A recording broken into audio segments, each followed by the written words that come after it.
Are you stuck figuring out how to start or rewrite your resume?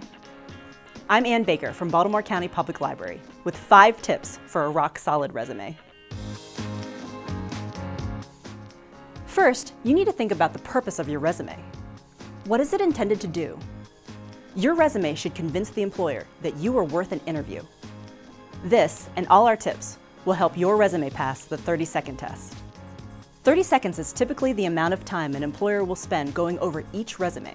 So it's important that your resume is pleasing to the eye, has lots of white space, and does not have errors. The format of your resume is important to its overall flow. Like I mentioned before, you want to have enough white space so your resume doesn't look cluttered. Avoiding long sentences and using bullet points will make your resume look neat. It should be brief.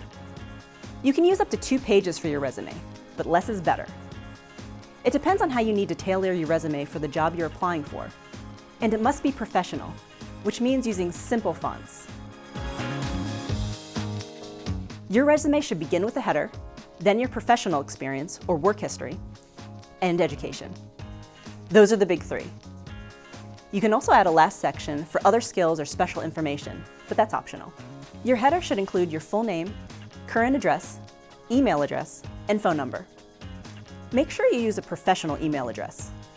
Use something like your first name, your last name @gmail.com, or some variation, instead of something unprofessional like sparklyradunicorn @gmail.com.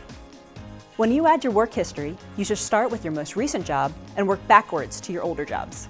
It's important to use your job title, company name, dates of employment, and a brief description of what you did there, beginning with the most important tasks to the least. The same rule applies with education. Begin with your most recent education, include your graduation year and the degree you received. If you're a recent graduate with limited work experience, you should include significant educational accomplishments. Other skills or special information may include in-demand computer skills, relevant professional training, organizational memberships, or languages. It's good to keep one master resume of everything you've done, then create a separate resume file for each job you apply to, so you can remove items that aren't relevant to the posting. This will help keep the overall resume brief. You can tailor your resume by focusing on relevant tasks that mirror the job announcement. Use present tense action verbs for current jobs and past tense action verbs for former jobs. The action verbs should describe your skills. For example, managed, led, created, wrote. Also spell out words that you might usually abbreviate. Instead of BCPL, it would be Baltimore County Public Library. Keep relevant sections on the same page so the employer doesn't get lost. And remember, always print your resume to proofread for spelling and grammar mistakes.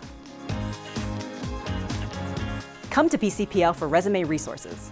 Our public computers have access to Microsoft Word. You can make a 1-hour computer appointment to work on your resume and then print it. You can also borrow one of our Chromebooks and a hotspot so you can work on your resume wherever you want. We also have some great databases that are helpful with resumes. BrainFuse offers access to resources for Microsoft Office skills and resume writing. LinkedIn Learning is excellent for brushing up on or learning new skills. And Peterson's Test and Career Prep has a resume builder you can use if you're not satisfied with Word templates or don't want to type it freehand in Word. If you want more details on how to use any of our resources, we're available by chat, phone, email, and even in person at any of our branches. Go to bcpl.info for more information. Get ahead of the game with Baltimore County Public Library.